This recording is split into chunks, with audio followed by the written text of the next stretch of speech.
오늘도 참으로 좋은 날입니다. 우리 모두 성령 충만하시기를 축원합니다. 저를 따라하시겠습니다. 오늘도 나와 우리 가정 우리 교회 기적이 일어납니다. 오늘도 나와 우리 가정 우리 교회 기적이 일어납니다. 아멘. 저는 빌립보서 4장 4절로 7절 말씀을 통해서 행복의 식탁으로 초대라는 제목으로 함께 은혜를 받고자 합니다. 오늘을 사는 많은 사람들이 자신의 미래가 어떻게 될지 불확실한 것 때문에 불안해하며 염려하며 과도한 스트레스를 받으며 살아가고 있습니다. 예수님께서는 죽어서 가는 천국도 있지만 살아서 이 땅에서부터 천국을 누리라고 말씀을 하셨습니다. 특히 예수님께서는 누가복음 17장 20절에서 21절을 통해 이렇게 말씀하셨습니다.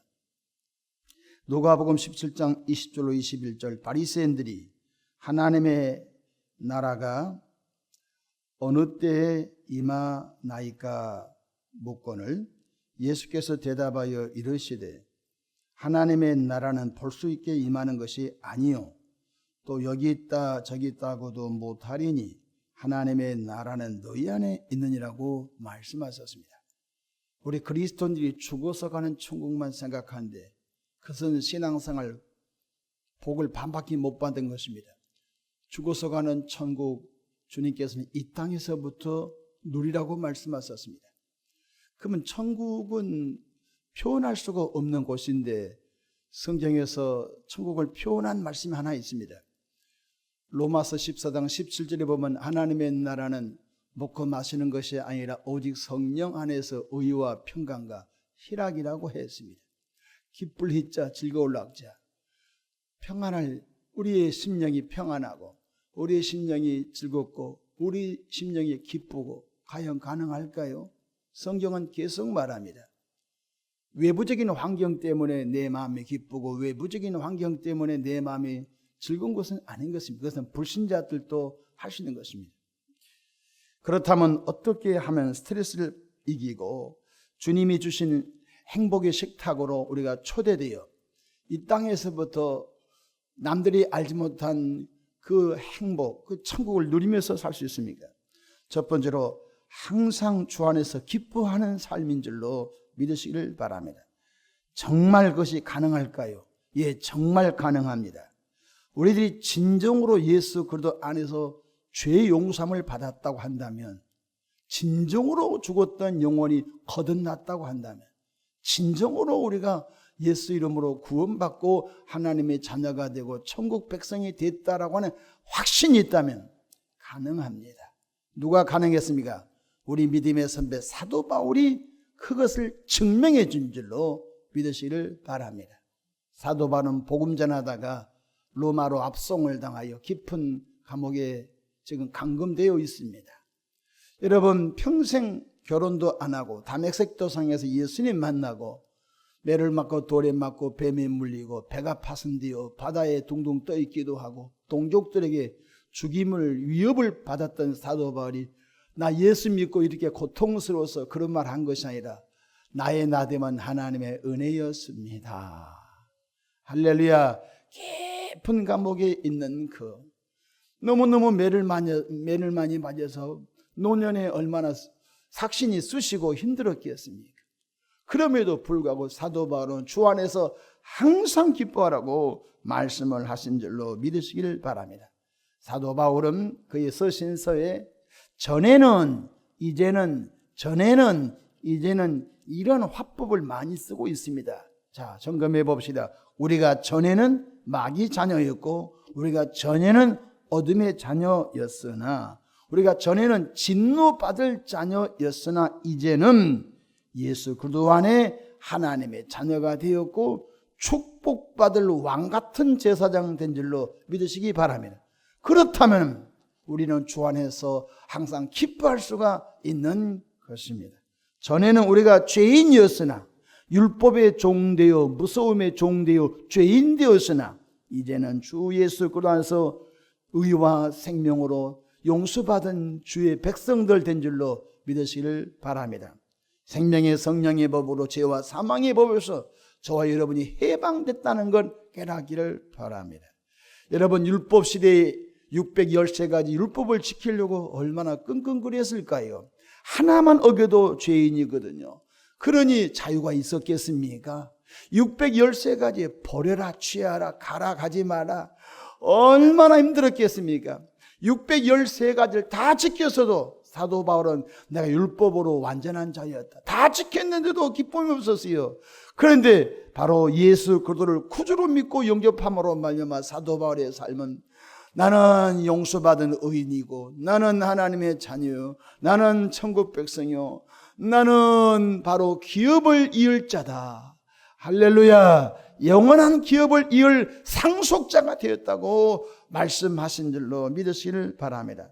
행복은 매일 매순간 예수 그리스도 안에서 구원의 감격 속에서 기쁨의 은총을 누리는 것인 줄로 믿으시기 바랍니다.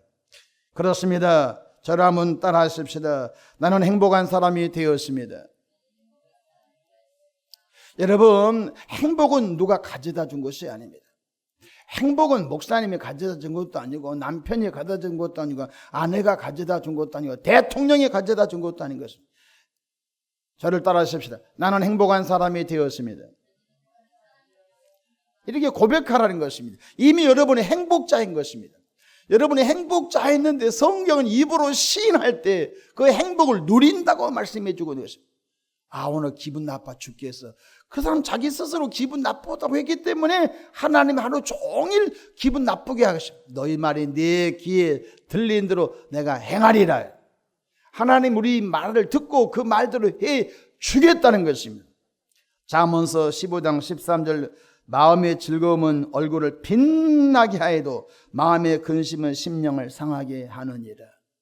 마음의 즐거움은 얼굴을 빛나게 한다는 것입니다. 누가 즐거움을 갖다 주지요? 외부에서? 아닌 것입니다. 여러분, 고린도서 13장 5절, 너희 안에 예수 그리스도가 계신 것을 알지 못하느냐? 알지 못하는 자는 버리운 자란 것입니다.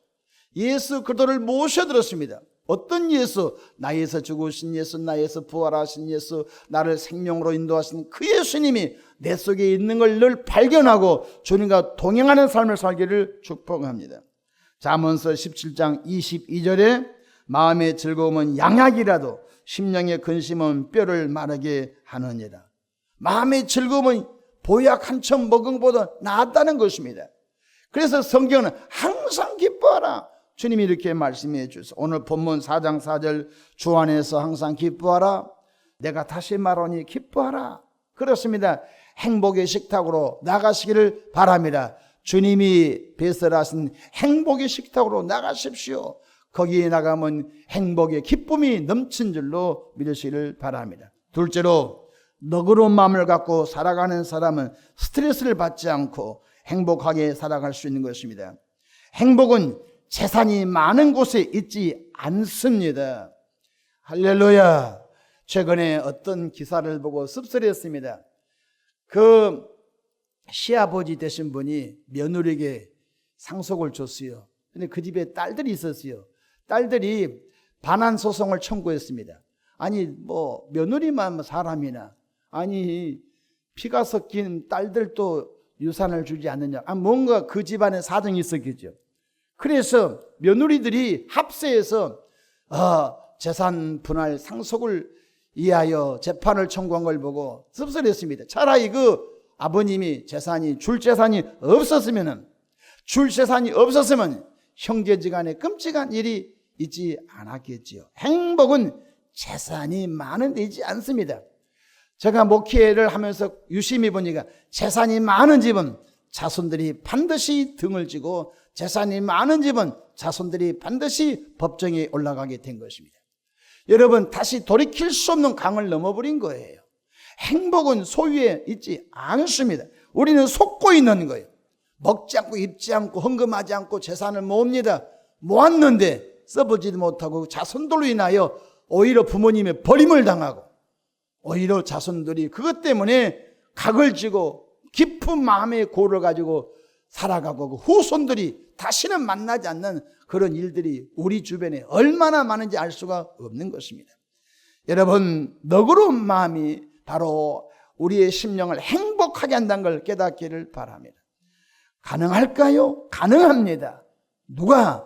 주 예수님께서 본을 보여줬거든요. 성경 빌립보서 4장 5절 말씀 보십시다. 너희 관용을 모든 사람에게 알게 하라. 주께서 가까우시니라. 오늘 이 말씀을 듣는 저와 여러분들, 태평양보다 더 넓은 이해심과 너그러운 용서의 마음을 갖는 것이 행복의 삶인 줄로 믿으시기를 바랍니다. 속이 좁은 대로 고통스럽습니다. 다 소화할 수 있는 넓은 너그러운 마음 갖기를 축복합니다. 잘 들으십시오. 용서치 않으면 내게 병이 생깁니다. 용서치 않고 미워하면 미워할수록 내가 영적으로 손해보고 하나님과 기도가 막히고 예배가 하나님께 상달되지 않고 내 육체에 질병이 생겨버린 것입니다. 용서치 않고 미워하면 마귀에게 결박을 당해버리는 것입니다. 그러므로 이런 훈련이 늘 필요합니다. 우리 저를 따라하십시다. 그럴 수 있지 뭐. 목사님도 뭐 다 인간이니까 뭐 실수할 수 있지 뭐. 넘어가세요. 목사님이 저래 해보세요. 나는 살고 당신은 죽는 것입니다. 절대 그렇게 하지 마십시오. 따라하십시다. 그럴 수 있지 뭐. 따라하세요. 그럴 수도 있지. 그럴 수도 있어 하지 마요. 뒤를 올리면 죽는 거예요. 그럴 수 있지 뭐. 그러니까 예수님 믿지. 그럴 수도 있지 뭐. 그러니까 우리가 서로 기도해 주는 거지 뭐. 그럴 수도 있지 뭐. 그러니까 우리가 연약한 존재지. 꼬리를 내리세요. 꼬리를 내리세요. 그래야만이 살게 되는 것입니다. 저를 따라하십시다. 하나님 저 사람을 용서해 주세요. 여러분을 늘 괴롭히고 여러분을 늘 손해를 끼치는 사람들 죽었으면 좋겠다. 그러면 여러분이 먼저 죽어요. 그런 말 하지 마세요. 그리스도인들은 그게 아니에요. 하나님 저 사람 용서해 주세요. 주님이 이렇게 말씀하셨어요. 저 사람을 용서해 준 것 같이 나도 용서해 주시오. 주기도문 가운데 우리 죄를 사해 준 것 같이 우리 죄를 용서해 주시옵소서. 주기도문 주문을 외운 것처럼 늘 하지 않습니까? 너그러운 마음 갖기를 주 이름으로 축복합니다. 할렐루야. 우리 어린이집의 몇몇 교사들이 서울시에 민원을 넣습니다. 민원을 넣은 것 때문에 우리 어린이집이 선교적으로 재정적으로 엄청난 타격을 받았습니다. 저는 행정법원에 양천구청을 상대로 소송을 제기하고 승소했습니다. 이기기는 이겼지만 우리 어린이집 별 문제도 아닌데 또 행정처분을 받을 만한 문제도 아닌데 양천구청에서 법을 과도하게 집행함으로 인하여 판사가 무혐의를 내려줬거든요. 그러니까 우리로서는 너무 힘든 거예요. 선교적 타격을 받고 재정적인 타격을 받았기 때문에 평생 내가 그 교사들을 누군지 알거든요. 미워할 수 있어요. 근데 난 아직도 한 번도 하나님 앞에 미워한 마음을 갖지 않았습니다. 제가 늘 힘이 들면요. 누구 교사, 누구 교사 나보다 1000배나 복을 받게 하옵소서. 너그러운 마음 갖고 축복기도 해주고 그 다음은 모르겠어요. 내가 비는 축복이 그에게 도달했는지 내가 빈 축복이 나에게 다시 돌아왔는지는 모르겠어요. 나는 그들을 미워하지 않습니다. 뒷말을 들어보니까요. 양천구청에 민원을 제기하면요.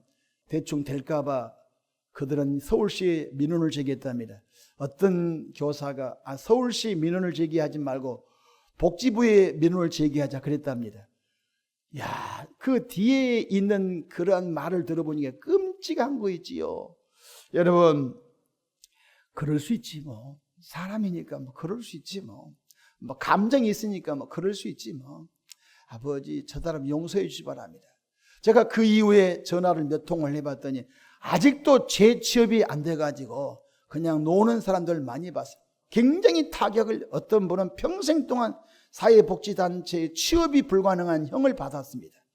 오히려 나 잡으려다가 그들이 다 잡혀버리고 말았습니다. 여러분 부탁합니다. 너그러운 마음 갖기를 주의 이름으로 축복합니다. 너그러운 마음 쉽지 않습니다. 손해를 당하면요 반드시 사람은 반사적으로 공격하게 돼 있거든요.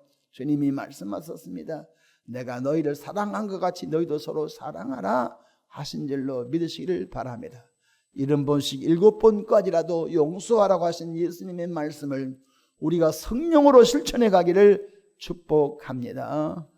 마지막으로 매사 기도와 간구로 감사할 때 스트레스를 받지 않고 주님과 함께 행복하게 신앙생활할 수 있는 것입니다.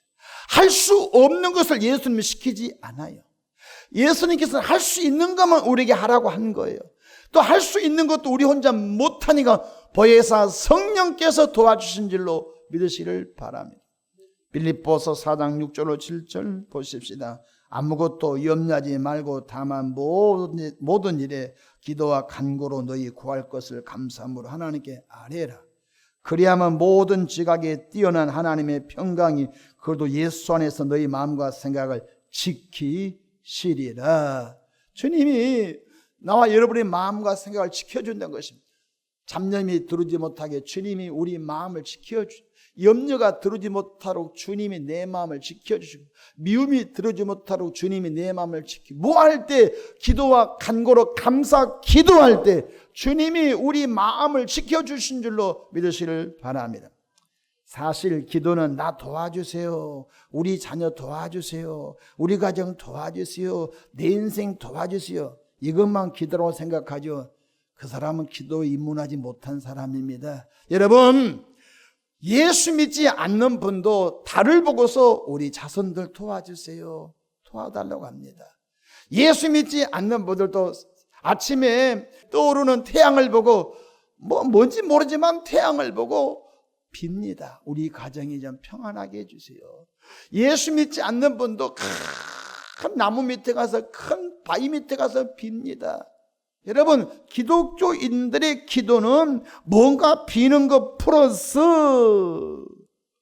사실은 내 염려, 내 근심, 내 걱정을 맡기는 시간이 기도 시간인 줄로 믿으시기를 바랍니다. 하나님, 내 인생 주님께 맡깁니다. 나의 불특정한 미래를 맡깁니다. 나의 염려를 맡깁니다. 나의 질병을 맡깁니다. 기도는 맡기는 거예요. 여러분, 사우나탕에 가다 보면 입구에 맡기지 않는 물건은 책임지지 않습니다. 무엇입니까? 주님은 맡기라는 거예요. 맡기면 전능하신 하나님께서 주님의 방법으로 완전 해결해 주신 줄로 믿으시기를 바랍니다. 성경 요한복음 14장 1절에 너희는 마음에 근심하지 말라. 하나님을 믿으니 또 나를 믿어라. 할렐루야. 우리는 늘 파생되고 늘 내게 밀려오는, 마치 쓰나미처럼 밀려들어오는, 민물처럼 밀려들은 근심을 주 예수님께 토스하시기 바랍니다. 주님께 맡깁니다. 자녀에 대한 근심도 맡깁니다. 우리 가정의 경제의 짐도 맡깁니다. 내 신앙생활의 이 짐도 맡깁니다. 맡기면 주님이 완벽하게 해결해 주신 줄로 믿으시기를 바랍니다. 베드로전서 5장 7절 너희 염려를 다 주께 맡기라. 이는 그가 너희를 돌보심이라. 할렐루야. 마태복음 11장 28절에 수고하고 무거운 짐진 자들아 다 내게로 오라. 내가 너희를 쉬게 하리라. 이보다 더 명쾌한 복음이 어디 있습니까? 행복은 누가 가져다 주는 것이 아닙니다. 행복은 몇 세부터 행복이 있는 것이 아닙니다. 우리 사람은 속고 삽니다. 이제 자식을 낳습니다. 우리 자식을 잘 키워서 출가시키면 행복할 거라고. 천만의 말씀. 자식을 낳고 자식이 또 손주가 생기면 그때부터 제2의 인생이 들어갑니다. 왜냐하면 다 손주들 돌보지 않으면 자녀들이 인생 못 살거든요. 그러니까 나이 70, 80 황혼에 여러분 육아, 노인 육아가 있습니다. 그러면 이제 나이 이제 90 정도 되면 이제 우리 손주들이 다 크면 이제 행복이 그때 있겠지. 천만의 말씀입니다. 치아가 빠져버리고 무릎이 아프고 허리가 아파가지고요. 밥도 못 먹고 요양원에 가야 된 것입니다. 그러니까 행복은 몇 살 때부터 행복이 있다. 속고 사는 것입니다. 마치 무지개를 잡으려고 저 언덕에 가면 무지개 언덕 있잖아요. 그 너머 산에 있어요. 그 너머 산에까지 쫓아가서 무지개 잡으려고 하면은 그 무지개는 저 평야에 있어요. 저 평야에 쫓아가서 무지개 잡으려면 무지개는 그 건너편 강가에 있어요. 행복은 몇 살 때부터 있는 거 아니에요. 속지 마세요. 행복은 지금 여러분 마음속에 있는 줄로 믿으시기를 축복합니다. 행복은 주택이 몇 평 돼야 행복이 있는 거 아니에요. 그러니까 사글세방 살 때는 불행한 사람이고, 이제는 한 50평 아파트에 들어가면 행복하겠다고 속고 사는 거예요. 어떤 분이 그래요. 목사님, 큰 집 산 것이 후회스럽습니다. 왜요? 기뻐했잖아요. 큰 집에 가니까 도시가스가 너무 많이 나오고, 큰 집에 가니까 전기요금이 너무너무 많이 나오고, 큰 집에 가 살아보니까 청소가 한다고 내가 그 집에 건물의 종이 되었습니다. 이 방 저 방 이것일 저것일 막 로봇 청소기 갖다 놔도 안 된다고. 보십시오. 속고 사는 거예요.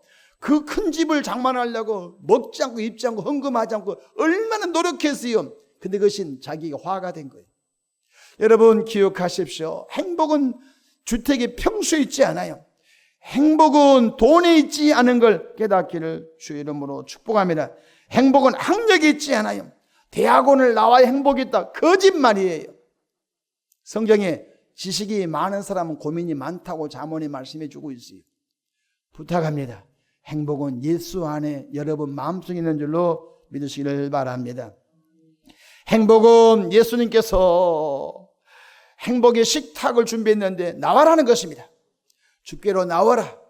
그리고 주 예수 안에서 항상 기뻐하시고, 주 예수 안에서 너그럽게 용서하는 관용의 마음, 주 예수 그리스도에서 기도와 간구로 감사한 마음을 가질 때 행복의 삶을 매일 매 순간, 그것이 감옥이 됐든 그것이 어려운 적용이 됐든 그것이 어떤 환경이 됐든지 그 속에서 행복을 누리며 살게 될 줄로 믿으시기를 축복합니다. 저를 따라하십시다. 나는 행복한 사람이 되었습니다. 다시 나 같은 행복한 사람은 이 세상에 아무도 없다. 기도하겠습니다. 좋으신 하나님 아버지, 행복의 식탁으로 우리를 초대하신 주님을 찬양합니다. 사랑의 주님, 속고 살지 않게 하옵소서. 행복은 어떤 곳에 가야 행복이 있는 것도 아니고, 행복은 몇 살 때부터 행복이 있는 것도 아니고, 행복은 집 평수가 몇 평부터 행복이 있는 것도 아니고, 행복은 학력이 어디까지 졸업을 해야 행복이 있는 것도 아니고, 행복은 예수 그리스도 안에서 죄산 받은 행복, 구원받은 행복, 하나님의 자녀가 된 행복, 영생 천국 복락을 누리는 행복, 이 땅에서도 누리게 축복해 주시옵소서. 오늘 한날도 원수 마귀야 예수 이름으로 원명하니 떠나갈지어다. 우리를 속이는 영은 떨어져 나갈지어다. 주여, 이 새벽에도 전도 대상자가 우리와 같이 행복한 삶을 살기를 소망하면서 귀한 감사 예물을, 작정 예물을 봉헌합니다. 이 예물을 흠양하시고 이 예물 속에 담긴 기도와 간구와 감사를 하나님의 아름다운 방법으로 헤아려 넉넉하게 응답해 주시옵소서. 감사하고 우리 구주 예수님의 이름으로 축복하며 기도합니다. 아멘.